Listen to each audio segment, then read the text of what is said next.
প্রিয় দর্শক, the daily ক্যাম্পাসে আপনাদের স্বাগত। আপনাদের সাথে আমি আছি তৌহিদ তুহি। আমরা নিয়মিত বিভিন্ন বিষয়ে আলোচনা করে থাকি। আজ আমাদের সঙ্গে অতিথি হিসেবে আছেন বাংলাদেশ জামাত ইসলামী মহিলা বিভাগের সেক্রেটারি নুরুন্নেসা সিদ্দিকা। ম্যাডাম, আপনাকে আমাদের অনুষ্ঠানে স্বাগত। আপনাদেরকেও স্বাগতম। আমাদের এখানে সবার প্রতি শুভেচ্ছা, সব দর্শকদের প্রতি শুভেচ্ছা। ম্যাডাম, আমরা যদি প্রথমে চলে আসি জনমুখী যে আন্দোলন, এখানে বাংলাদেশ জামাত ইসলামের মহিলা বিভাগ কিভাবে সম্পৃক্ততা আছে এবং কিভাবে আপনারা ভূমিকা রাখতেছেন? আচ্ছা, বাংলাদেশ জামাত ইসলামী সবসময় একটা জনমুখী সংগঠন। জনগণকে নিয়ে আমাদের কাজ, এবং রাসূলুল্লাহ সাল্লাল্লাহু আলাইহি ওয়াসাল্লাম যে জন্য দুনিয়ায় এসেছেন, মানুষের মধ্যে মানব সমাজে আল্লাহ দ্বীন প্রতিষ্ঠা, আমরা এই মিশন নিয়ে কাজ করছি। মানুষের মধ্যে আল্লাহ দ্বীন প্রতিষ্ঠা করতে হলে মানুষের কাছে আমাদের ইসলামের দাওয়াত পৌঁছাতে হবে, আর এই জন্যই আমাদের সংগঠনটা সবসময় জনমুখী। জনমুখী আপনাদের এই ক্ষেত্রে, আপনারা তো সাধারণত নারীদের মধ্যে কাজ করে থাকেন, তো সেক্ষেত্রে রাজনৈতিক শিক্ষা বা অন্য জায়গাগুলোতে আপনারা কিভাবে, কি ধরনের কর্মসূচির মাধ্যমে করে থাকেন?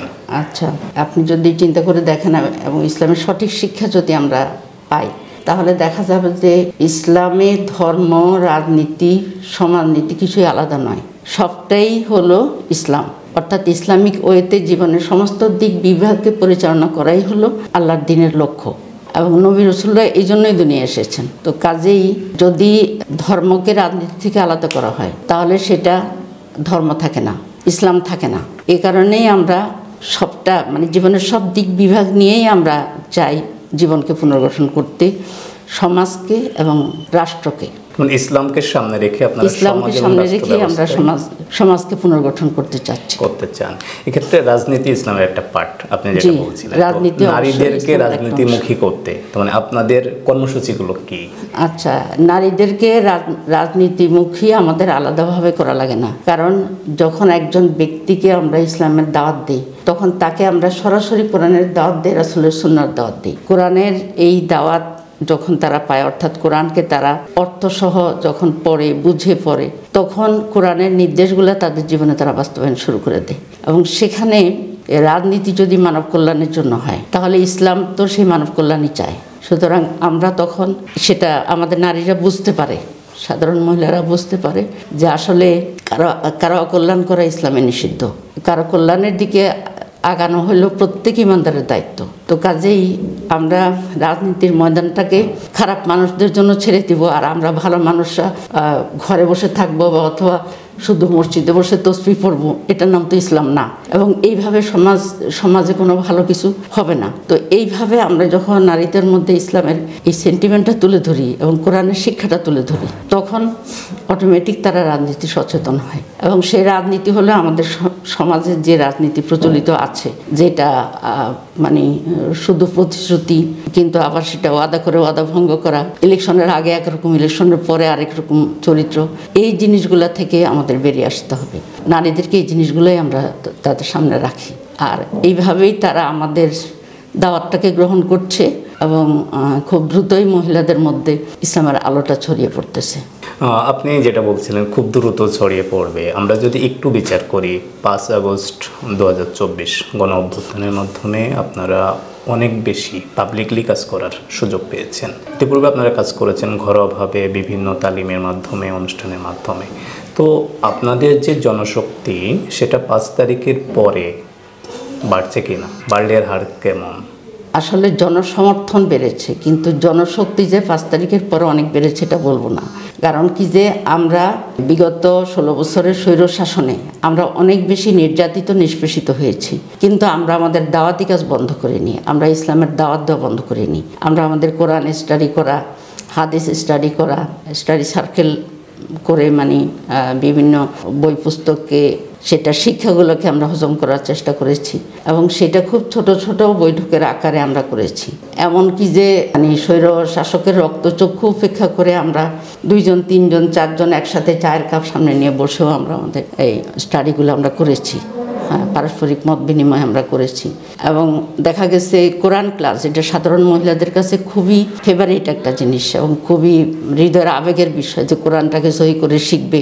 বাচ্চাগুলো নিয়ে তারা আসছে, সেখান থেকেই তাদেরকে ধরে নিয়ে গেছে, গোপন বৈঠকের কথা বলে তাদের বিরুদ্ধে রাষ্ট্রদ্রোহ মামলা, অনেক কিছু দিয়েছে। কিন্তু সাধারণ মানুষ তো এগুলা দেখেছে, নিজ চোখে তারা দেখেছে।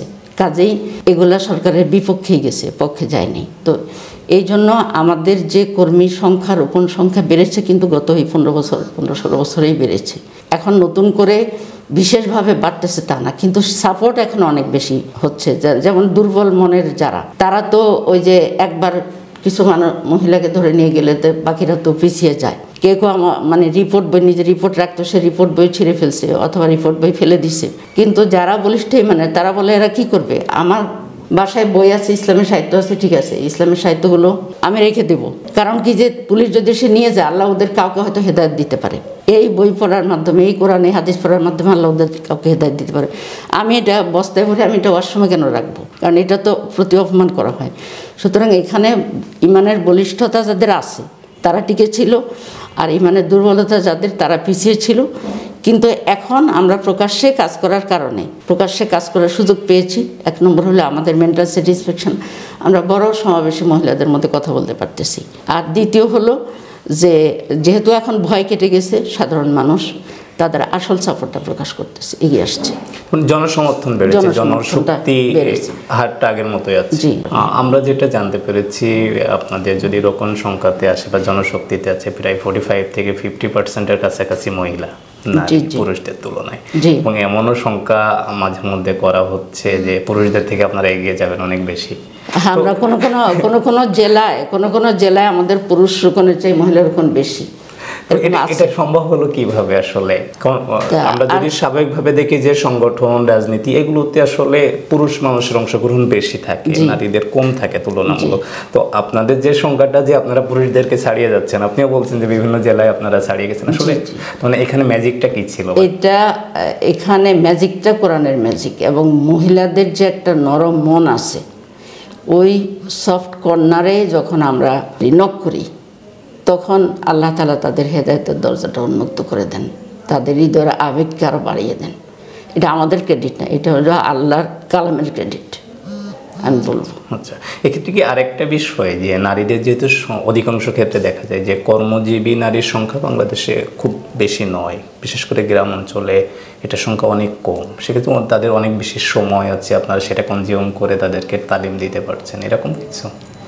আচ্ছা, কর্মজীবী নারীর সংখ্যা আসলে একেবারে কম নয়, কারণ এখন তো বাংলাদেশে গার্মেন্টস শিল্প অনেক বেশি হয়েছে, প্রোগ্রেস করেছে, এবং গার্মেন্টস শিল্পে 90% হলো নারী। তো এছাড়াও ধরেন চাতাল শিল্প বা এই যে বিভিন্ন ধরনের কলকারখানা, সবখানেই কিন্তু নারীরা সম্পৃক্ত আছে, শ্রমজীবী মানুষ অনেক বেশি সম্পৃক্ত আছে এর সঙ্গে। তো কর্মজীবী নারীদের মধ্যেও আমরা কাজ করছি, কিন্তু ওদেরকে আমরা যথাসময়ে পাই না। কিন্তু তারপরেও তাদের যে অবসর সময়টা, সেই সময় আমরা হাজির হই, আমরা বলি যে আপনারা আল্লাহর কোরআনের একটা কথা শুনেন, হাদিসের একটা কথা শুনেন, আমাদের তো এই দুনিয়ার জীবনের পর আরেকটা জীবন আছে, সেই জীবনের জন্য তো আমরা তো সব কাজ সেরে পরে প্রস্তুতি নেবে, এটা তো সম্ভব না, বরং প্রত্যেকটা কাজের মধ্যে দিয়েই প্রস্তুতি দরকার। আর এটা যদি আপনি করেন, তাহলে আপনার সন্তানকে আপনি একটা সুশিক্ষা দিতে পারবেন, আপনার হাজব্যান্ডের সাথে একটা সুন্দর সম্পর্ক আপনি করতে পারবেন, এবং দুনিয়াও আপনার সুন্দর হবে, আখিরাতও সুন্দর হবে। এইভাবে আমরা মহিলাদেরকে তাদের যে সাপ্তাহিক ছুটির দিন, ওই সাপ্তাহিক ছুটির দিন অনুযায়ী আমরা তাদেরকে কাজে লাগানোর চেষ্টা করি। আচ্ছা, গার্মেন্টস নিয়ে আমার আরেকটা কোশ্চেন আছে, সেটা পরে, কিন্তু একটা প্রশ্ন না করে থাকতে পারছি না, সেটা গার্মেন্টসে আপনাদের কাজ কেমন, সেক্ষেত্রে জনশক্তি কেমন গার্মেন্টস সেক্টরে? যেহেতু অনেক নারী গার্মেন্টসে কাজ করেন। গার্মেন্টস সেক্টরে আমাদের ওই যে মানে আমাদের যে শ্রমিক কল্যাণ, বাংলাদেশ শ্রমিক কল্যাণ ফেডারেশনের মাধ্যমে কাজ হচ্ছে। মহিলা শ্রমিক কল্যাণ ফেডারেশন মহিলা বিভাগটা চালু হয়েছে অনেক পরে, কিন্তু আল্লাহর রহমতে ওয়েল অর্গানাইজড হইতে কাজ হচ্ছে। তবে ওদেরকে আমরা মানে যেহেতু গার্মেন্টস কর্মীরা অনেক বেশি ব্যস্ত থাকে, আবার ওভারটাইমও করতে হয় তাদের, তো ওই জন্য তাদেরকে আমরা কম পাচ্ছি।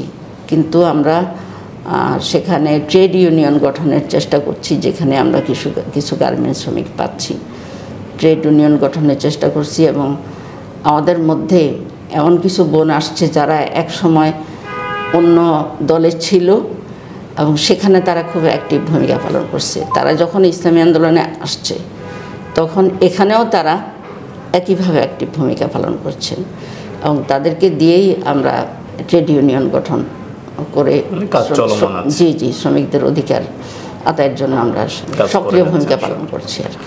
আচ্ছা, আমরা যদি পরবর্তী প্রশ্নের দিকে যাই, বাংলাদেশে এখন যে বাস্তব চিত্র, নারীদের নিরাপত্তা, অবস্থান, এই জায়গাটাকে আপনি কিভাবে মূল্যায়ন করেন?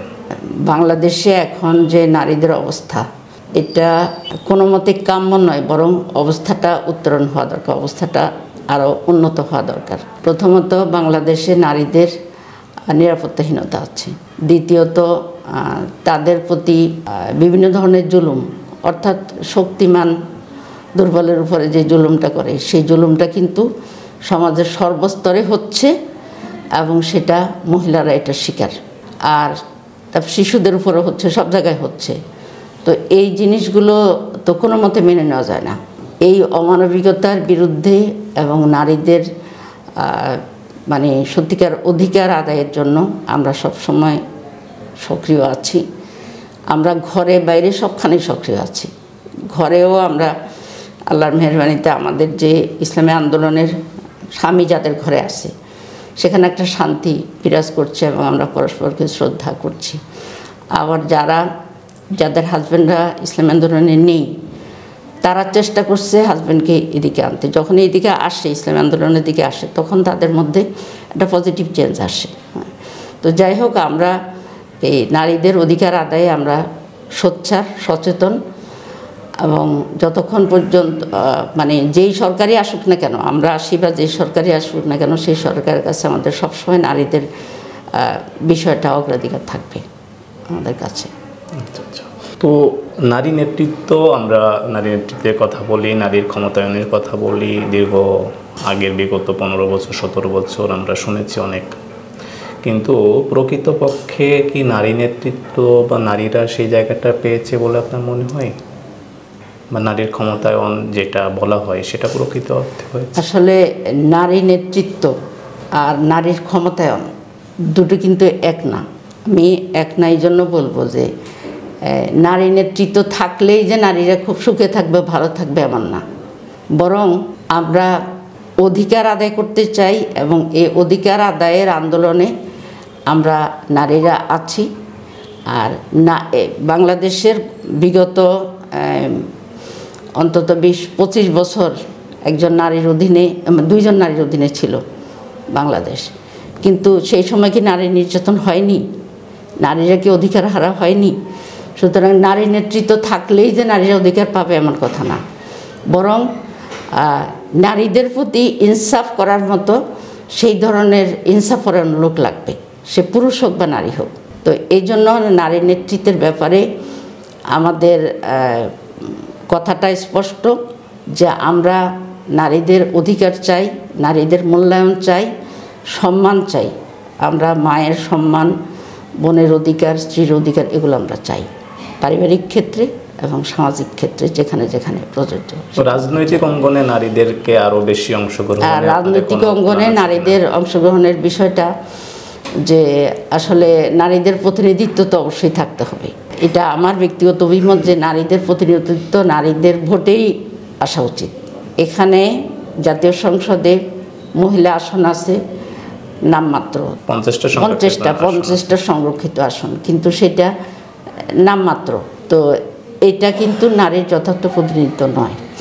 নারী প্রতিনিধিত্বের জন্য নারীদের দিয়েই আসলে মানে আপনি বলছেন যে এখন যেটা হয় যে রাজনৈতিক দলের মনোনয়নে সংরক্ষিত আসনে নারীরা যাচ্ছে, সেক্ষেত্রে নারীদের ভোটের মাধ্যমে এই প্রতিনিধিত্বটা নির্বাচন, জি, নারীদের ভোটের মাধ্যমেই প্রতিনিধি নির্বাচন হওয়া উচিত। আচ্ছা, তখন সরাসরি ভোটের মাধ্যমে, জি, সরাসরি ভোটের মাধ্যমেই নির্বাচনটা হওয়া উচিত। আচ্ছা, সেটা মনে করেন খুব ভালো জিনিস। আমরা দেখি যে এটা তো একটা নারীদের প্রতিনিধিত্ব, আসলে সংরক্ষিত আসন দেওয়া, এটা সংরক্ষণ করা। সবসময় আমরা দেখা যায় যে যারা মাইনরিটি বা পিছনের দিকে থাকে তাদের জন্য সংরক্ষণ করে এটাকে এগিয়ে নিয়ে আসা হয়। তো আমরা কি এমন একটি বাংলাদেশ দেখতে পারি না যেখানে নারীরা সরাসরি প্রতিনিধিত্ব করবে বা নির্বাচনের মাধ্যমে আসবে? এটা হতে পারে কি? হ্যাঁ, নারীরা নির্বাচনের মাধ্যমেই আসবে, এটাই আসলে নারীদের মর্যাদার সাথে সামঞ্জস্যপূর্ণ। তো এই বিষয়ে আমাদের সংগঠনও চিন্তাভাবনা করছে, মানে জনগণের আকাঙ্ক্ষার আলোকে এটা করা হবে ইনশাল্লাহ। আচ্ছা, গার্মেন্টস খাত নিয়ে আমি কিছুক্ষণ আগেই কথা বলছিলাম। আমরা দেখা যায় যে গার্মেন্টস খাতে আপনি বলছিলেন যে প্রায় 90% নারী। তো এখানে ওভারটাইম আছে বা বিভিন্ন নামে বেনামে করে তাদের প্রতি অনেক সময় হয়রানি, নির্যাতন বা মানসিক নির্যাতন করা হয়, বা যে পরিমাণে শ্রমও তাদের থেকে নেওয়া হয় সে পরিমাণে তাদেরকে মজুরি দেওয়া হয় না। অনেকগুলো বিষয় আছে। তো মানে এক কথায় যে অনেক ক্ষেত্রে বৈষম্যের শিকার বলা যায়। তো এই জায়গাটা নিয়ে আপনারা কতটুকু কনসার্ন এবং এটা উত্তরণে আপনাদের পরিকল্পনা আছে কিনা কোনো? আমরা আমাদের যে ট্রেড ইউনিয়ন আছে তার মাধ্যমে আমরা চেষ্টা করছি।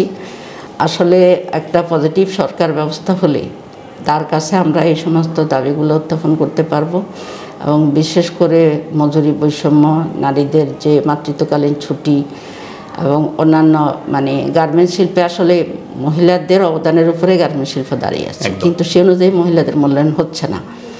এই জন্য মহিলাদের যথাযথ মূল্যায়ন যেন করা হয়, গার্মেন্টস শ্রমিকদের যেন যথাযথ মূল্যায়ন করা হয়, আমরা সেটাই চেষ্টা করব ইনশাআল্লাহ। আপনাদের সরকার আসলে কেমন? আমাদের সরকার আসলে এটা মানে প্রায়োরিটি পাবে আমরা আশা করি। আচ্ছা, অনেকে বলে থাকেন যে পুরুষ থাকাকালীন সেখানে নারী নেতৃত্ব দেওয়ার সুযোগ নেই। বিষয়টা কীভাবে মূল্যায়ন করবেন বা আপনাদের সংগঠনের সঙ্গে এটা কিভাবে যায়? আসলে অনেকে বলে থাকেন এই কথাটা এটা নয়, বরং ইসলামের দৃষ্টিতে নারী নেতৃত্ব কম্বাইন, যেখানে পুরুষ এবং মহিলা উভয় আছে, সেখানে নারী নেতৃত্ব ব্যাপারে ইসলাম কি বলে এটা আমাদের দেখার বিষয়।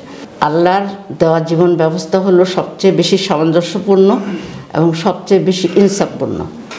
তো যেখানে নারী এবং পুরুষ উভয় আছে সেখানে রাসূলের সুন্নাহ অনুযায়ী পুরুষ আসলে নেতৃত্ব দেবে। কিন্তু তারপরেও আমরা হাদিস থেকে জানতে পারি যে একজন পুরুষ ইসলাম গ্রহণ করেছে, তার স্ত্রী আগেই ইসলাম গ্রহণ করেছে, স্ত্রী সূরা দোয়া এগুলো জানে কিন্তু স্বামী এখনও জানে না। সেই ক্ষেত্রে স্ত্রী কিন্তু নামাজের ক্ষেত্রে অন্তত দুইজন যখন নামাজ পড়ে তখন স্ত্রী ইমামতি করতে পারবে। অর্থাৎ এটা থেকে একটা মানে অপশন আমরা পাচ্ছি, সেটা হলো যে ক্ষেত্রে নারীর দরকার, নারীর নেতৃত্ব দরকার, সেখানে দেওয়া যাবে। কিন্তু সামগ্রিকভাবে এটা সব ক্ষেত্রে প্রযোজ্য না। সব রাষ্ট্র পরিচালনার ক্ষেত্রে, রাষ্ট্র পরিচালনার ক্ষেত্রে সেখানে প্রধান নির্বাহী কে হবে এটা হলো আসলে দেশের জনগণই তো নির্ধারণ করবে। আর আমরা জনগণের সেন্টিমেন্টের বাইরে কোনো কিছু চাপিয়ে দেব না। আর সেটা ইসলামের সঙ্গে সাংঘর্ষিক, ইসলামের সাথে যদি সাংঘর্ষিক হয় তাহলে সেটাকে আমরা ধীরে ধীরে মানুষের মধ্যে চেঞ্জ আনার চেষ্টা করব। মানুষের ইচ্ছার বিরুদ্ধে আমরা কিছু করব না। আচ্ছা, আমরা দেখেছি জামাত ইসলাম যখন নির্বাচনী প্রচারণা চালাচ্ছে বা 5 আগস্টের পর থেকে বিভিন্ন জায়গায় কল্যাণ রাষ্ট্র প্রতিষ্ঠার কথা বলে এসেছে, কিন্তু আপনাদের গঠনতন্ত্র এবং আপনাদের লক্ষ্য উদ্দেশ্য হল ইকামতের দিন বাস্তবায়ন করা। তো ইসলামিক রাষ্ট্র, ইকামতের দিন বাস্তবায়ন এবং কল্যাণকর রাষ্ট্রের মধ্যে কোনো পার্থক্য দেখেন কিনা? আসলে ইসলাম তো নিজেই হলো কল্যাণের প্রতীক, ইসলামের সব কিছুই কল্যাণকর। তো কাজেই আমরা যদি কল্যাণ রাষ্ট্র বলি তাহলে ইসলামী রাষ্ট্রই হবে সে কল্যাণ রাষ্ট্র। কিন্তু বর্তমানে কল্যাণ রাষ্ট্রের যে ধারণা সেটা ইসলামকে বাদ দিয়ে যে কল্যাণ রাষ্ট্র, সেখানে কিন্তু কিছু কল্যাণ কিছু অকল্যাণ থাকে, পুরাটা কল্যাণ থাকে না। কিন্তু ইসলামী রাষ্ট্র ব্যবস্থা হলে একদম কমপ্লিট একটা কল্যাণ রাষ্ট্র হবে। তো আমরা যদি মানুষের কল্যাণ রাষ্ট্রের যে আকাঙ্ক্ষা সেটা আমরা বাস্তবায়ন করতে চাই, তাহলে আসলে ইসলামকে ধাপে ধাপে বাস্তবায়ন করতে পারলেই সেই কল্যাণটা মানুষ পাবে। মানে আপনাদের চূড়ান্ত লক্ষ্য ইকামতের দিন, এটার স্টেপ বাই স্টেপ আগাতে হবে। সেখানে কোনো মিশন ইকামতের দিন, মিশনগুলো হলো আপনার কল্যাণ রাষ্ট্র এরকম। হ্যাঁ, যেমন ধরেন এই যে আল্লাহর দেওয়া সূর্য এবং চন্দ্র, কাফের মুশরিক মুনাফিক সবাইকে কিন্তু আলো দিচ্ছে একদম। হ্যাঁ, তো কাজেই ইসলামী কল্যাণ রাষ্ট্র যখন প্রতিষ্ঠিত হবে তখন দেশের আপামর জনসাধারণ সবাই সেই কল্যাণের হবে, ভাগিদার হবে। এবং তখন ইসলামের রাষ্ট্রের যে সৌন্দর্য, ইসলামের রাষ্ট্রের যে কার্যকারিতা, এটা মানুষ বুঝতে পারবে। এখন আমরা তাদের কাছে, এখন আমরা সাধারণ মানুষের কাছে সেই কল্যাণের কথাই, যেমন আমাদের বৈষম্যমুক্ত সমাজ চাই, দুর্নীতিমুক্ত সমাজ চাই, চাঁদাবাজি বন্ধ হোক, এগুলো আমরা চাই, যেগুলো আসলে তারপরে আমাদের দেশের জাতীয় সার্বভৌমত্ব আমরাই রক্ষা করব, এই জিনিসগুলা আসলে ইসলামেরই অন্তর্ভুক্ত, এগুলো ইসলামের বাইরে নয়। তো আমরা যেই ভাষাই বলি না কেন, কিন্তু সেটা আসলে মানুষের কল্যাণের জন্য, এবং ইসলামের বাইরে আমরা কিছু করি না, করব না ইনশাল্লাহ। অনেকেই বলেন যে রাজনীতিতে আসলে ইসলামী দৃষ্টিকোণ থেকে নারীর ভূমিকা খুবই সীমিত, তো আপনি কি এটা মনে করেন, নাকি ইসলাম সবাইকে সবর্ণ সুযোগ দিয়েছে? আসলে রাজনীতিতে নারীর ভূমিকা সীমিত এটা বলা ঠিক নয়, বরং যেখানে নারীর যতটুকু প্রয়োজন সেখানে নারী তার ভূমিকা রাখতে পারে। নারীদের যদি ফ্রিনেস থাকে, তারা মতামত প্রকাশের সুযোগ পায়, তারা কাজ করার সুযোগ পায়, তাহলে সেখানে নারীদের থেকেও রাষ্ট্র কিন্তু অনেক কল্যাণ পেতে পারে। তো এখন ইসলামের দৃষ্টিতে নারীর ভূমিকাটা আসলে সামান্য নয়, বরং বর্তমান বিশ্ব মানে পশ্চিমা বিশ্ব যেটা করে, নারীদেরকে ঘরের বাইরে বের করে এনে তাদের সমস্ত রাষ্ট্রীয় সামাজিক কর্মকাণ্ড অনুসরণ করে, কিন্তু তাদের ঘরটা ধ্বংস হয়ে যায়। তো ইসলাম কিন্তু এখানে ঘরের দায়িত্ব দিয়েছে মেয়েদেরকে, মহিলাদেরকে, আর পুরুষকে দিয়েছে বাইরের পৃথিবীর দায়িত্ব। কিন্তু তার অর্থ এই না যে মহিলারা বাইরের পৃথিবীতে কোনো কাজই করতে পারবে না বা তাদের কোনো অবদানই রাখবে না, এরকম কোনো কথা নেই। রাসূল সাল্লাল্লাহু আলাইহি ওয়াসাল্লামের জীবনে যে তার স্ত্রীদের ভূমিকা আমরা সেখানে দেখি। হুদায়বিয়ার সন্ধির সময় সবচেয়ে কঠিন পরিস্থিতি যখন দেখা দিল, যে রাসূল সাল্লাল্লাহু আলাইহি ওয়াসাল্লাম সন্ধিতে স্বাক্ষর করে ফেলছেন এবং বলছেন যে এখন তাহলে এই বছর আর আমাদের উমরা করা হচ্ছে না, তোমরা করে ফেলো, তোমরা মাথা মুন্ডন করো, পশু জবাই করো, একদম সবাই চুপ। 3 বার বলার পরেও কেউ শুনে নেই। কিন্তু রাসূল সাল্লাল্লাহু আলাইহি ওয়াসাল্লাম হযরত উম্মে সালমা রাদিয়াল্লাহু আনহার কাছে গেলেন। উম্মে সালমা রাদিয়াল্লাহু আনহা কারণ জিজ্ঞেস করলেন যে আপনার চেহারার এই অবস্থা কেন? বলছে এই সমস্যা। বলছে যে হে আল্লাহ রাসূল, আল্লাহ আপনাকে যেই এই যে করার তৌফিক দিয়েছেন, এই চুক্তিটা করার তৌফিক দিয়েছেন, এটার মধ্যে অবশ্যই কল্যাণ আছে। আপনি নিজেই মাথা মুন্ডন করুন, আপনি নিজেই কোরবানি করে ফেলেন। এই পরামর্শটা পেয়ে আল্লাহ রাসূল সাল্লাল্লাহু আলাইহি ওয়াসাল্লাম সাথে সাথে বাইরে বের হয়ে তিনি নিজেই মাথা মুন্ডন করলেন, কোরবানি করলেন। তখন সাহাবীদের হুঁশ হইল, আরে আল্লাহ রসুল যেখানে করছে, মাথা মুন্ডন করছে, কোরবানি করছে, আর আমরাও বসে থাকবো? সবাই করলো। দেখেন, একজন মহিলার যে তার মেধা, তার তীক্ষ্ণ মেধা সমস্ত সাহাবীদের উপর দিয়ে তো সেটাকে কাজে লাগাইছে। এখানে আল্লাহ রসুল কিন্তু তুমি মহিলা, তুমি কি বুঝো এটা বলেন নাই। সুতরাং মহিলাদের ভূমিকাটা সবসময় ইসলামে আসলে সম্মানজনক এবং মুখ্য, এটা গৌণ নয়। এই জন্য ইসলামের রাষ্ট্র পরিচালনায়ও মহিলারা অংশগ্রহণ করতে পারবে, সক্রিয় অংশগ্রহণ করতে পারবে। আচ্ছা, আমরা যদি আসি নারীর আর্থিক সক্ষমতা বৃদ্ধি ও এখন যেহেতু উদ্যোক্তা হওয়ার সুযোগ পরিমাণে, তো আপনারা যাদের মধ্যে কাজ করেন বা এই নারীদেরকে নিয়ে এরকম আর্থিক সক্ষমতা গড়ে তোলা এবং উদ্যোক্তা তৈরির ক্ষেত্রে আপনাদের কি বিশেষ কোনো কর্মসূচি আছে? আমাদের কর্মসূচি আছে, চলমান আছে। আমাদের তো ঢাকা মহানগরী উত্তর এবং দক্ষিণে আছে এবং অন্যান্য জেলায়ও আছে।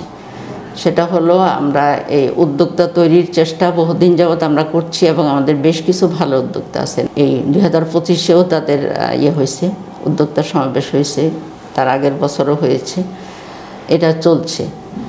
আর আমি যশোরে গেলাম গত বছর, সেখানে আমাদের একজন বোন, মানে 2000 কর্মী আছে, উনি হলেন তার শোরুম আছে এবং সেখানে শেখ হাসিনার থেকে উনি 2-3 বার পুরস্কার পেয়েছেন। সেই বোনটা আমাদেরই, এবং উনি ওনার বিরাট শোরুম আমাকে নিয়ে গেছেন। সেখানে বিভিন্ন ধরনের কারুকাজ করা শিল্প আর কি, হস্তশিল্প। তো এইভাবে আমরা নারী উদ্যোক্তা তৈরির চেষ্টা করছি এবং নারীরা যেন অর্থনৈতিকভাবে স্বনির্ভর হতে পারে।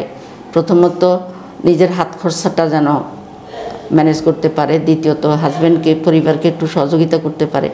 কারণ আজকাল তো হালাল রোজগার এর উপরে আসলে সংসার চালাতে হলে সবাই কিছু না কিছু করা লাগে। তো এই দৃষ্টিকোণ থেকেই আমরা আমাদের বোনদেরকে ইনকাম করা, পরিবারকে সহযোগিতা করা আমরা উদ্বুদ্ধ করছি। কি কর্মসূচি আছে যদি আমাদের একটা বলেন? আচ্ছা, এই কর্মসূচি হলো প্রত্যেকে তার ব্যক্তিগতভাবে তার কর্মসংস্থানই করে। আমরা আবার নিজেরাও চেষ্টা করি, আমাদের সমাজ কল্যাণমূলক কাজের অংশ এটা, যে আমরা নিজেরাও চেষ্টা করি তাদেরকে সহায়তা করতে। হ্যাঁ, আর দ্বিতীয়ত কোনো প্রশিক্ষণের ব্যবস্থা আছে? হ্যাঁ, এটার জন্য প্রশিক্ষণের ব্যবস্থা আছে। এবং প্রশিক্ষণের পরে আমরা তাদেরকে কর্মসংস্থানের জন্য মিনিমাম আর্থিকভাবে সহায়তা করি, মিনিমাম পুঁজি দেই। ওটা খুব ছোট আকারে হয়, কিন্তু আস্তে আস্তে তিনি নিজের যোগ্যতা দিয়ে তিনি বড় হন। আচ্ছা, আমরা যদি একটু অন্য ধরনের প্রশ্নে যাই, 1971 সালের ইস্যুতে জামাত ইসলাম নিয়ে ব্যাপক আলোচনা আছে। জামাত ইসলাম তাদের পক্ষ থেকে, দলীয় পক্ষ থেকে অনেকবার তাদের স্টেটমেন্ট দিয়েছে, অবস্থান পরিষ্কার করেছে। নারীদের মধ্যে আপনারা যখন কাজ করেন, এই ইস্যুটা কি আপনাদের জন্য কোনো বাধা হয়ে দাঁড়ায়? বা যদি নারীদের মধ্যেও কেউ এই ধরনের জায়গাতে আসে, সেক্ষেত্রে আপনারা এটা মোকাবেলা কিভাবে করেন? আচ্ছা, আসলে 71 ইস্যুটা এখন একটা বাতিল ইস্যু না, আমি শুধু এখনকার বলছি না, আপনারা যেটা বিগত সময় ধরে এটা নিয়ে কাজ করেন, চ্যালেঞ্জটা কি ছিল আপনাদের? তো 71 ইস্যুটা আমাদের জন্য কখনো মুখ্য হয়ে দাঁড়ায়নি। প্রথমত 71-এ এই যে 71 নিয়ে যে সমস্ত প্রোপাগান্ডা ছিল এবং জামাতের যে নেতৃবৃন্দকে এই ইস্যুতে তাদেরকে মানে জুডিশিয়াল কিলিং হয়েছে, এটা মানুষ বুঝতে পেরেছে যে তাদের এলাকার মানুষ, তাদের কাছের মানুষ যারাই তাদের সাথে মিশে সবাই জানে যে এরা হলো খুব পিওর মানুষ, এরা এই ধরনের কাজ কখনো করে নাই, করতে পারে না। মানুষের তো একটা বিবেক আছে প্রত্যেকটা মানুষের। তো এই জন্য আমরা মহিলা বিভাগ, আমরা এদের সাধারণ মহিলাদের সাথে মিশিয়ে দাওয়াত দিই। এই বিষয়টা নিয়ে আমাদের খুব একটা প্রশ্নের মুখোমুখি হতে হয় না। তো একবার, সে অনেক দিন আগের কথা, 1976 সালে সম্ভবত, 76-এরও আরও না, ওই যে আব্বাস আলী খান সাহেব যখন দাঁড়াইছিলেন ইয়াতে ওই মতিঝিলে 86 সালের নির্বাচনে, তখন আমি দাওয়াতি কাজ করতে গেছি। তখন আমাকে একজন প্রশ্ন করছে, এক মহিলা বলছে যে 71-এ আমাদের এই করছে, আপনি তো জানেন না? আমি জানি। আমি তো শোনেন, ওই সময় আমি ক্লাস 8-এ পড়তাম, আমি ছোট ছিলাম না। আপনি যদি 9-এ পড়েন, আমি 8-এ ছিলাম। সুতরাং 71-এ কী করছে, কে কী করছে, এটা আমি জানি ভালো করে, আমাকে নতুন করে শিখাতে আসবেন না। তো কাজেই 71 আমাদের সামনে এখন মানে আমাদের অন্তত মহিলাদের দাওয়াতের ক্ষেত্রে এটা কোনো সমস্যা হয়নি, হচ্ছে না। আর একটু ডিপলি যাই যে আপনার দল থেকে নারীদেরকে সংসদ নির্বাচনের প্রার্থী করার একটি পরিকল্পনা হচ্ছে বা আলাপ আলোচনা চলছে বলে আমরা জানতে পেরেছি। বিষয়টাকে আপনি মহিলা জামাতের প্রধান হিসেবে কিভাবে দেখছেন? এতদিন তো আমরা সাধারণ নির্বাচনগুলোতে আপনাদের অংশগ্রহণ, নারীদের অংশগ্রহণ খুবই কম দেখেছি। হয়তো উপজেলা পর্যায়ে উপজেলা চেয়ারম্যান, ভাইস চেয়ারম্যান, তো খুব ছোট পর্যায়ে 2-3 জায়গা আমরা দেখেছি পার্টিকুলার। আসলে সময়ের প্রেক্ষাপটে কর্মসূচিতে আসে, পরিবর্তন আসে। তো আমাদের মানে নারীদেরকে আমাদের রাস্তায় বা একেবারে ইলেকশনে নামাতেই হবে এমনও কোনো নাই, অব্লিগেশন নাই। আবার নামাবো না এই ধরনের কোনো শক্ত অবস্থানও নাই। এখানে সময় এবং অবস্থার পরিপ্রেক্ষিতে এটা সংগঠন যে সিদ্ধান্ত নেবে ওটার সাথে আমরা একমত। সম্প্রতি তো মজলিসে সূরার অধিবেশন শেষ হয়েছে, জামাতের সব সিদ্ধান্তই তো সূরা থেকে পাস করার পরেই সামনে আসে। জি, আমরা কি আশা করতে পারি কতজন নারী ভোটে নির্বাচনে আমরা দেখতে পাচ্ছি? এটা আমাদের মজলিস সূরায় বিষয়টা এসেছে, কিন্তু ওখানে কোনো সিদ্ধান্ত হয়নি, বরং আমিরে জামাতের উপরেই এটা করা হয়েছে, দায়িত্বভার দিয়ে দেওয়া হয়েছে। যদি আমরা ধরেই নিই নারী প্রার্থী আসবে, কেমন আসতে পারে? 10 জন? এটা এখনই বলা সম্ভব না। এটা তো আমাদের দলীয় ফোরামের সিদ্ধান্তের ব্যাপার। সূরা তো আমিরে জামাতকে দায়িত্ব দিয়েছে, এখন আমিরে জামাত ডিসিশন নেবেন, সেটা আমরা জানতে পারবো পরে। সূরা অধিবেশন কর্মপরিষদেও আপনারা আছেন? জি, আমরা কর্মপরিষদে আছি। এই যে সূরা এবং কর্মপরিষদে আপনাদের সিদ্ধান্ত, পরামর্শগুলো, সিদ্ধান্ত তো নয়, পরামর্শগুলো কিভাবে বিবেচনা করে? একদম মানে পূর্ণভাবে বিবেচনা করে। যেমন আমাদের সূরার অধিবেশনে মানে অনেক বড় রুম, এক পাশে আমাদের ভাইয়েরা, মাঝখানে তো সুন্দর করে পর্দা দেওয়া, আর আমরা মহিলারা এক পাশে। সেখানে মহিলাদের পক্ষ থেকে আমি কথা বলি, আমাদের বোনেরা যে কোনো প্রশ্ন করে সেই প্রশ্নটা আমি উত্থাপন করি, আমিরে জামাত জবাব দেন, এবং আমাদের পরামর্শ, ভাইদের থেকে যে পরামর্শগুলো নেওয়া হয় একই পরামর্শ আমাদের থেকেও নেওয়া হয় একইভাবে, যে আপনারা বোনেরাও পরামর্শ দেন। আমাদের কথা বলার সুযোগ থাকে, মতামত প্রকাশের সুযোগ থাকে, এবং আমাদের পরামর্শগুলো ভাইদেরগুলো যেমন গ্রহণ করে আমাদেরটাও গ্রহণ করে, সমমান দিয়েই। সমমান দিয়ে। আমরা যদি একটু আরেকটু উপরের দিকে যাই, নির্বাহী পরিষদ জামাত ইসলামের সর্বোচ্চ পরিষদ, সেখানে আমরা কোনো নারী প্রতিনিধিত্ব আচ্ছা, দেখি না। নির্বাহী পরিষদে এখনো নারী প্রতিনিধিত্ব আসেনি, কিন্তু আমাদের কাছে নির্বাহীর আগেও আমাদেরকে এজেন্ডাগুলো জানানো হয়, নির্বাহীর পরেও আমাদেরকে জানানো হয়। আর এখানে বিষয় হচ্ছে যে নির্বাহী খুব যখন তখন নির্বাহী বসতে হয় আসলে, আর দিন না, রাত না, সকাল না, সন্ধ্যা না, অনেক সময় হয়তো লং টাইম সারাদিন ধরেও নির্বাহী চলে। সে অবস্থায় মহিলাদের জন্য আসলে বাস্তবে এটা সমস্যা। তো ওই চিন্তা করে আমিরে জামাত, ওই চিন্তা করে এখনও আমরা নির্বাহীতে আসিনি, কিন্তু নির্বাহীতে আমরা আসবো না অথবা নির্বাহীতে কখনোই নেওয়া হবে না, এরকম কোনো চিন্তা নাই আমাদের। মানে বাস্তবতা না, বাস্তবতা চিন্তা করেই এটা দেখুন, আমরা যেটা জানি গত 17 বছরে আপনারা না, তারপরে ওইটার প্রসেসিং চলছে, এখন যে কিভাবে কিভাবে যে করা যায় সেটা আলাপ আলোচনা চলছে। আচ্ছা, না রাখার পিছনে আপনি যে কারণটা বললেন বাস্তবসম্মত কারণ মনে হচ্ছে আপনার কাছে, কিন্তু আমরা তো দেখেছি ইতিপূর্বে আপনারা অনলাইনেও বিভিন্ন অ্যাপসের মাধ্যমে আপনারা ঢাকা থেকে সারা বাংলাদেশে কানেক্ট হয়ে মিটিং করেছেন। সেটাই, তো নির্বাহী পরিষদেও তো এভাবে হওয়ার সুযোগ থাকে, ওইভাবেও চিন্তা করা হচ্ছে আর কি, ওইভাবেও চিন্তা সংস্কারের চিন্তা করা হচ্ছে, আমরা বলতে পারি। ওকে, খুবই ভালো।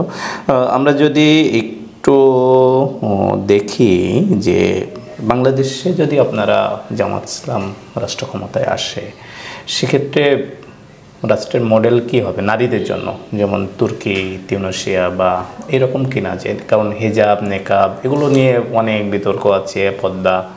তো এখন তো জেনজিদের একটা ভালো প্রভাব দেশে, তো তাদের দৃষ্টিকোণ থেকে আপনাদের আসলে চিন্তা ভাবনা কি? যদি জামাত ইসলামী বাংলাদেশের রাষ্ট্র ক্ষমতায় যদি আসে, তাহলে নারীদের জন্য একটা নিরাপদ পরিবেশ তৈরি করা, মর্যাদাপূর্ণ পরিবেশ তৈরি করা, এটাই হবে জামাতের মূল টার্গেট।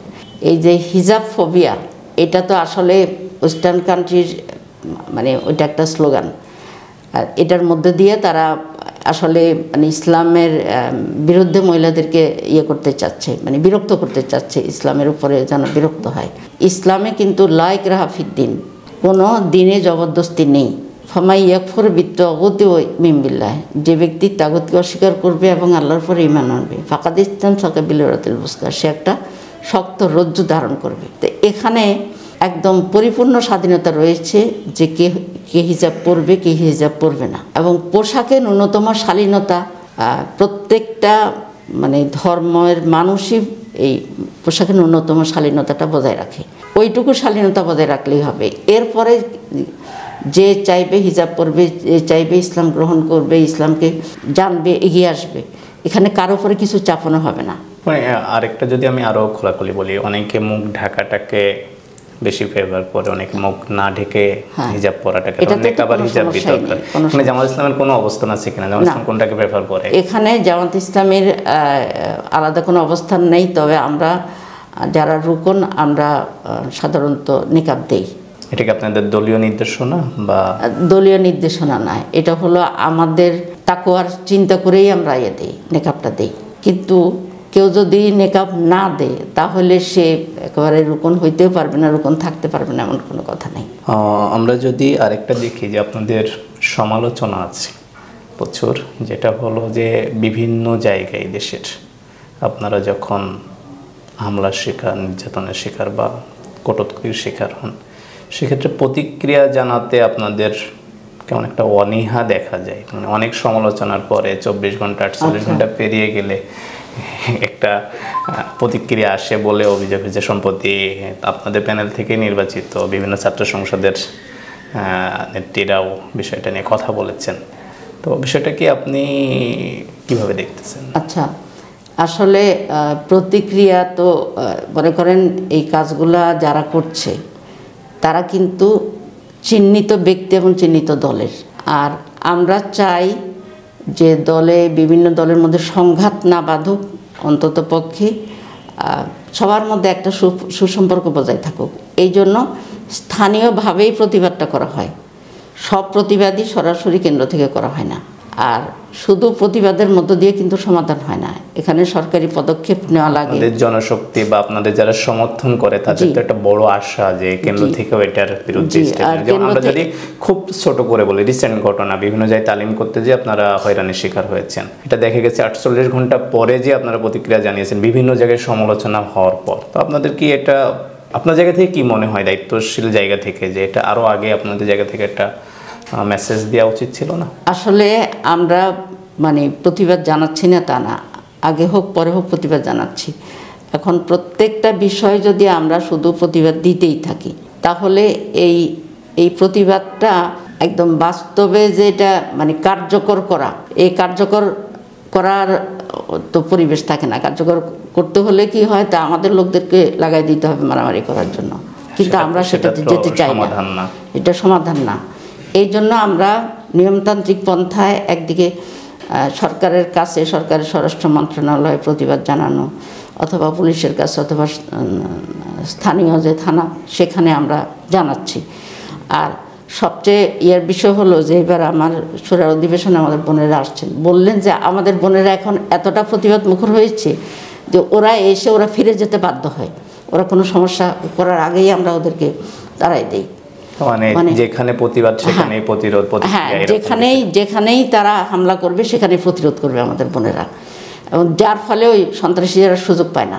আমাদের ভাইয়েরা হয়তো আশেপাশে থাকে, তারা আসার আগেই বোনেরা এদেরকে বের করে দেয়।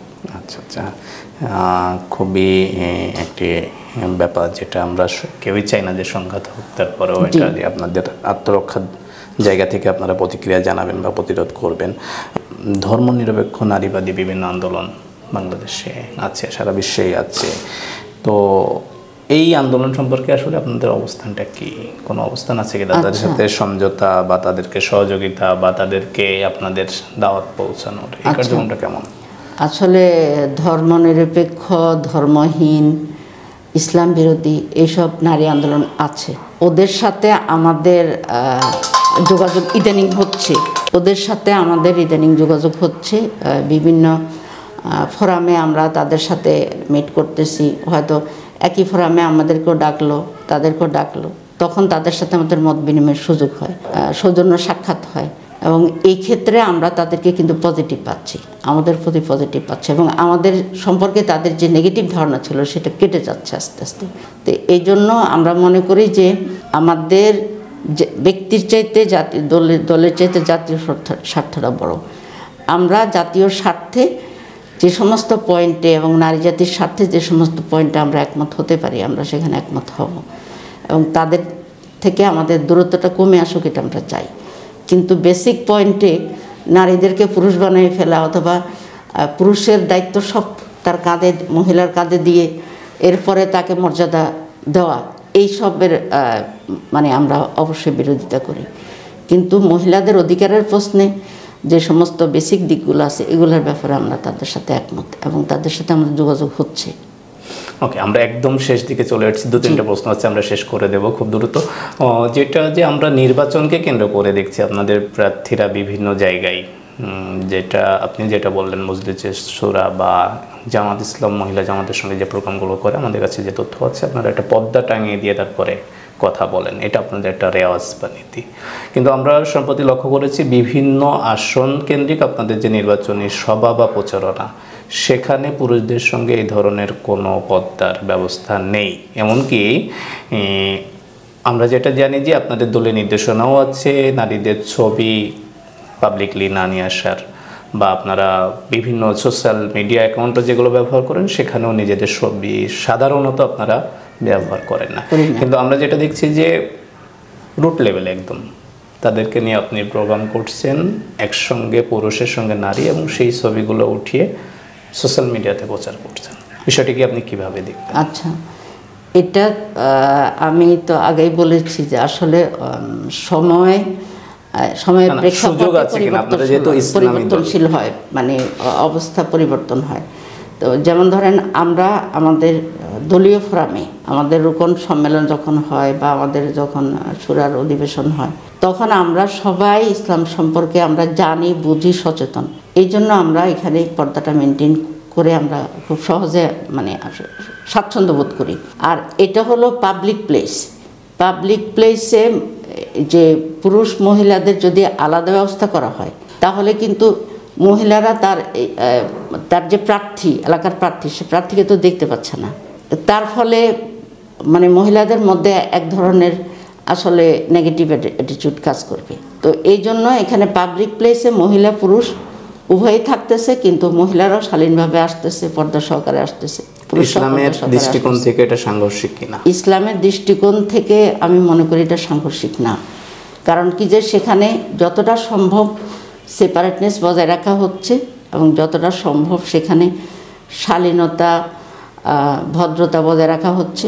আপনারা দেখেছেন যে আমাদের যে অনেক কর্মীর একসাথে সমাবেশ হলো না, যে কত কেউ কেউ বলছে 10 লক্ষ সমাবেশ হয়েছে। সেখানে যে সাধারণ মহিলারা ওই রাস্তা দিয়ে হেঁটে গেছে, দেখছে, কিন্তু বলছে যে একজন মহিলা বলছে যে আমি খুবই নিরাপদ বোধ করেছি। না, সেটা ভিন্ন বিষয়, কিন্তু আপনারা দলীয় ফর্মে প্রোগ্রাম করে আপনারা সেই ছবিগুলোর সামাজিক মাধ্যমে আমরা কেন দিচ্ছি? কারণ কি যে আজকাল তো হলো ছবিটাই হলো ডকুমেন্ট, তো আমরা যে এই প্রোগ্রামটা করছি এটার ডকুমেন্টটা আমরা পেশ করতেছি এতে। এটা আমাদের এর জন্য মানে নির্বাচনী কাজের জন্য, নির্বাচনী প্রচারের জন্য এটা দরকার। আমাদের এখানে ব্যক্তিগত কোনো ইন্টারেস্ট নাই। আমরা ছোট ছোট 2-3টে প্রশ্ন করি যে বাড়ি বাড়ি যে ভোট চাওয়া, আমরা জানি খুব স্পেসিফিক ধরে আপনারা ভোট চাচ্ছেন, এটা আসলে কবে থেকে শুরু হলো? এটা কবে থেকে শুরু করেছি এটা আমি একদম শুরুতেই আপনাকে বলেছি যে আসলে নারীরা কিভাবে রাজনীতিতে, বা নারীদেরকে আমরা কিভাবে রাজনীতি বুঝাই। আমরা তাদেরকে রাজনীতি বুঝাই না, বরং ইসলাম যখন তারা বুঝে তখন তারা রাজনীতিতে। আপনারা এখন নির্বাচন কেন্দ্র করে এখন নির্বাচন কেন্দ্রিক, এটা তো ওই যখন থেকে আমাদের প্রার্থী বাছাই হয়েছে তখন থেকেই আমরা আমাদের যখন আমরা ব্যক্তিগত কন্ট্যাক্টে যাই অথবা গ্রুপ দাওয়াতে যাই তখন আমরা বলি যে এই আমাদের প্রার্থী, এই দেখেন। আর ভোট দেওয়ার যে গুরুত্ব, বিশেষ করে ভোট একটা পবিত্র আমানত, এটা যদি ভালো পাত্রে দেওয়া হয় তাহলে এটা সুফল জনগণ পাবে এবং আপনি এটা সব পেতে থাকবেন। যদি আপনি একটা বাজে লোকের যদি ভোট দেন অথবা আপনার ভোট না দেওয়ার কারণে একটা ভালো লোক নির্বাচিত হয়ে গেল, সেটা দিয়ে ভোট দেওয়ার গুরুত্বটা তাকে ভোট দেওয়ার গুরুত্বটা আমরা বুঝাই। তালিমের কাজগুলো আপনারা সাধারণত কি স্টেপে কিভাবে করেন গ্রাম মহল্লায়, একদম প্রান্তিক জনগোষ্ঠীর কাছে? প্রান্তিক জনগোষ্ঠীর কাছে আমরা তো প্রথমত তাদের মধ্যে যে কোরআনের যেই শিক্ষাটা, মানে কোরআন সহি করে আমাদের মহিলারা তো পড়তে পারে না, তার ফলে তো আসলে নামাজ শুদ্ধ হয় না। তো আমরা এই জিনিসগুলোই তাদেরকে বলি যে প্রথমে আপনারা সহি শুদ্ধ করে সূরা কেরাত, দোয়া দরুদ শিখেন, তারপরে আপনারা সুন্দর করে নামাজটা শিখেন, সুন্দর করে ওযুটা শিখেন। এই জিনিসগুলা আমরা তাদের মানে এইভাবে আমরা তাদের মানসিক ক্ষেত্র প্রস্তুত করি। আর তারপরে মানে যারা শিক্ষিত তারা কোরআনটা সহি করার সাথে সাথে কোরআনটা বুঝে পড়ে, আর যারা কম শিক্ষিত তাদেরও তো মানে কোরআনের দাওয়াত দিতে হয়। কারণ কি যালিকাল কিতাবুল লা রাইবা ফীহি হুদাল লিল মুত্তাকিন, আল্লাহ তাআলা বলছেন যে এই কিতাব, তাতে কোনো সন্দেহ নাই, এটা মুত্তাকিনদের জন্য জীবনযাপন ব্যবস্থা, মুত্তাকিনদের জন্য হেদায়েত। তো কাজেই কোরআন থেকে হেদায়েত পেতে হলে এই কোরআন তো আমাদের বুঝে পড়তে হবে। আর কোরআনের সহজ তাফসির মানে সহজ ব্যাখ্যা আমরা তাদের সামনে উপস্থাপন করি। আরেকটা জিনিস হলো যে আমরা তাদের সুখ দুঃখে অংশগ্রহণ করি, তাদের কার কী সমস্যা, সুবিধা অসুবিধা, পারিবারিক সমস্যা, কাউকে একটু কাউন্সেলিং করা, কাউকে একটু আর্থিক সহায়তা করা, কাউকে হয়তো ডাক্তারের কাছে নিয়ে যাওয়া, জনকল্যাণমূলক কাজ আমরা করি। এবং এটা হলো আল্লাহ তাআলার শ্রেষ্ঠ ইবাদত হাদিস অনুযায়ী। সুতরাং আমরা শুধুমাত্র আসলে জনগণের ভোট পাওয়ার জন্য না, বরং আমরা চাই আল্লাহর এই বান্দাদের সেবার মধ্য দিয়ে আমরা আল্লাহর সন্তুষ্টি অর্জন করব এবং আমাদের দুনিয়া আমরা কি পাবো এটা আসল কথা না, আখিরাতে নাজাত পাবো, এটাই আমাদের টার্গেট থাকে। বিরোধীদের অভিযোগ আছে আপনারা এই তালিমের মধ্যে যে ভোট চাচ্ছেন বা প্রচারণা চালাচ্ছেন, এই অভিযোগের কোনো জবাব দিবেন কিনা? আসলে এটা বরং তাদের বেলায়, অন্যদের বেলায় প্রযোজ্য, আমাদের বেলায় না। কারণ আমরা তো সারা বছরই ইসলামের দাওয়াত দিচ্ছি, এমন না যে আমরা শুধু ইলেকশনের সময় ইসলামের দাওয়াত দিচ্ছি, তা না। বরং যারা বলে যে মানে সারা বছর ইসলামের সাথে সম্পর্ক নাই, এখন বলে যে মদিনার ইসলাম কায়েম করবে, তারাই তো মানে এই ধরনের ইয়ে করছে, অভিযোগ তুলছে বলে। হ্যাঁ, তো কাজেই আমাদের ইয়াটা হলো সারা বছরই আমাদের এই দাওয়াতটা, এটা শুধু ইলেকশন কেন্দ্রিক না। আচ্ছা, আমরা যদি একটু ভিন্ন দিকে যাই, আপনারা তো মোটামুটি মানে এই যে যারা স্টুডেন্ট লাইফ শেষ করে সংসার জীবনে বা যারা কর্মজীবী আছেন তাদের মধ্যে কাজ করেন, আপনাদের শিক্ষার্থীদের মাঝে কাজ করে ছাত্রী সংস্থা, নারী শিক্ষার্থী। আমরা শিবিরের কার্যক্রম যেভাবে সামনে দেখি, সাধারণত ছাত্রী সংস্থার কার্যক্রম এভাবে দেখি না। তো স্বাভাবিকভাবে মানুষের মধ্যে একটা জানার আকাঙ্ক্ষা যে ছাত্রী সংস্থা আসলে কীভাবে কাজ করে, তাদের মূলনীতি কী বা তাদের কর্মপদ্ধতিগুলো কী। তো এই বিষয়ে কি আপনি আমাদেরকে কিছু বলতে পারেন? আচ্ছা, আমি ছাত্রী সংস্থার কেন্দ্রীয় সভানেত্রী ছিলাম এক সময়, সে তো অনেক বছর আগের কথা। ছাত্রী সংস্থার তো মানে 3 দফা কর্মসূচি তাদের। প্রথম দফা হলো দাওয়াত দেওয়া, আর দ্বিতীয় দফা হলো মেয়েদেরকে সংগঠিত করা এবং তাদেরকে ইসলামের আলোকে তাদের জীবনটা গড়ে তোলা। তৃতীয় হলো ছাত্রীদের মধ্যেকার যে সমস্ত সমস্যা আছে, শিক্ষা প্রতিষ্ঠানের সমস্যা, ছাত্রীদের সামাজিক সমস্যা, ব্যক্তিগত সমস্যা, এগুলো সমাধানের চেষ্টা করা। এই 3টা কর্মসূচি নিয়ে ছাত্রী সংস্থা কাজ করছে।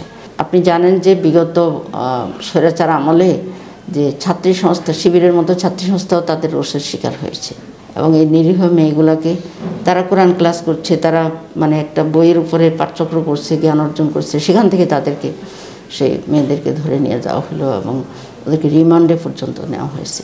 তো এমনকি যে সব শিক্ষা প্রতিষ্ঠানে ছাত্রী সংস্থাকে নিষিদ্ধ করে প্রজ্ঞাপনও দেওয়া হয়েছিল।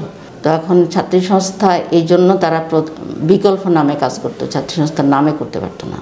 এখন কি অবস্থা? তো এখন তো ছাত্রী সংস্থা প্রকাশ্যে নিজেদের কাজ করছে এবং আল্লাহর রহমতে সংসদ নির্বাচনগুলোতে তারা ভালো ভূমিকা রাখতেছে। দেশের সব প্রতিষ্ঠানে কি ছাত্রী সংস্থার কমিটি বা দাওয়াত? সব প্রতিষ্ঠানে বলা যাবে না, কিন্তু অধিকাংশ প্রতিষ্ঠানে আছে। যদি আমরা পাবলিক বিশ্ববিদ্যালয়গুলো দেখি, পাবলিক বিশ্ববিদ্যালয়গুলো তো অবশ্যই, প্রাইভেট ভার্সিটি, তারপরে স্কুল কলেজ, স্কুল জীবন থেকেই তো তাদের ইয়ে থাকে, মেয়েদের টার্গেট থাকে। আমরা সবশেষ একটি প্রশ্ন থেকে করতে চাই, জামায়াত ইসলামের যদি আমরা রাজনৈতিক পথ চলা দেখি, এই বছর যেভাবে ছাত্র শিবিরকে মডেল হিসেবে সামনে নিয়ে আসা হচ্ছে বা ছাত্র শিবিরকে জাতির সামনে উপস্থাপন করা হচ্ছে, বিভিন্ন জায়গায় আমরা ঘরোয়া বৈঠকেও শুনছি যে প্রার্থী দিবে জামাত, জিতিয়ে আনবে শিবির, এরকম জিনিসগুলো। তো এই জায়গাগুলো আমরা অতীতের নির্বাচনে অপেক্ষাকৃত কম দেখেছি। তো এবার এরকম বেশিভাবে শিবিরকে সামনে নিয়ে আসা হচ্ছে বা শিবিরের উপর ভর করে একরকম প্রচারণা চালানো হচ্ছে কেন? জামাতের কি নিজস্ব কিছু মডেল নেই? আসলে শিবিরের উপরে নির্ভর করছে তা না, বরং আসলে ইসলামের যে শাশ্বত নীতি শিবির মেনে চলছে বলেই তাদের প্রতি এই যে সাধারণ ছাত্রছাত্রীর সমর্থন এত বেড়েছে। ওরা হলো আমাদের জেনজি, তাই না, আমাদের এই ইয়াং জেনারেশন। তো এখন তো বাংলাদেশের সে অন্তত 4 কোটির উপরে আমাদের ইয়াং জেনারেশন, মানে যারা ভোটার। তো স্বাভাবিকভাবেই তাদের মধ্যে কাজ করার জন্য শিবিরের পলিসিটা একটা ফলপ্রসূ পলিসি। আবার এদিকে মহিলাদের মধ্যে কাজ করার জন্য, মহিলাদেরকে আকর্ষণ করার জন্য যে সমস্ত পলিসি, সেগুলোও জামাত গ্রহণ করছে। সব বয়স, সব পেশা নির্বিশেষ সব মানুষের মধ্যেই জামাত কাজ করছে। জামাত থেকে শিবিরের জনপ্রিয়তা বেশি, কি বলবে? জামাত থেকে শিবিরের জনপ্রিয়তা, এখন জামাতের জনপ্রিয়তাটা এখনও প্রমাণিত হয়নি, শিবিরের জনপ্রিয়তা প্রমাণিত হয়ে গেছে। কাজেই আমি আশা করব যে জামাতের জনপ্রিয়তাও প্রমাণ হবে ইনশাল্লাহ।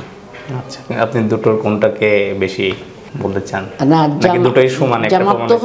জামাত তো হলো সারা দেশব্যাপী, আর শিবির তো হলো শিক্ষা প্রতিষ্ঠান কেন্দ্রিক। শিক্ষা প্রতিষ্ঠানে তাদের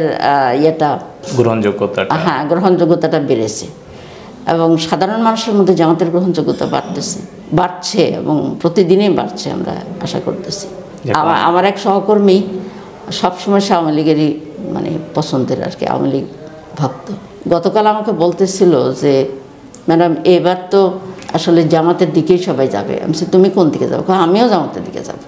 মহিলারা এইভাবে আকৃষ্ট হচ্ছে এবং তারা আসলে জেনে শুনে বুঝেই, কিন্তু বাস্তবতা বুঝেই করতেছে। অনেক ধন্যবাদ। আমরা অনেকক্ষণ বিভিন্ন বিষয় নিয়ে আলাপ করলাম। আমাদের অনুষ্ঠানে অংশ নেওয়ার জন্য, সময় দেওয়ার জন্য আপনাকে অনেক ধন্যবাদ। আপনাকেও অনেক ধন্যবাদ, সময় দিয়েছেন আমাকে। দর্শকবৃন্দ, আপনারা ধৈর্য ধরে আমাদের অনুষ্ঠানটা দেখেছেন, আপনাদেরকে অনেক মোবারকবাদ এবং সারা দেশবাসীকে সালাম জানাই। আমাদের আসন্ন নির্বাচনে যাতে আপনারা যোগ্য ব্যক্তিকে এবং যোগ্য দলকে নির্বাচন করে আপনারা দেশের কল্যাণে প্রত্যেকেই অবদান রাখতে পারেন এবং সন্ত্রাসমুক্ত, চাঁদাবাজ মুক্ত মানুষকে আপনারা নির্বাচন করবেন, এটাই প্রত্যাশা। আসসালামু আলাইকুম রহমতুল্লাহ। প্রিয় দর্শক, এতক্ষণ আমাদের সঙ্গে ছিলেন বাংলাদেশ জামাত ইসলামী মহিলা বিভাগের সেক্রেটারি নুরুন্নেসা সিদ্দিকা। আমরা তার থেকে বিভিন্ন বিষয়ে বিস্তারিত জানার চেষ্টা করলাম। আপনারা আমাদের সঙ্গে থাকার জন্য আপনাদের সকলে ধন্যবাদ। অন্য সব খবর এবং নিয়মিত আপডেট পেতে ডেইলি ক্যাম্পাসে নজর রাখুন।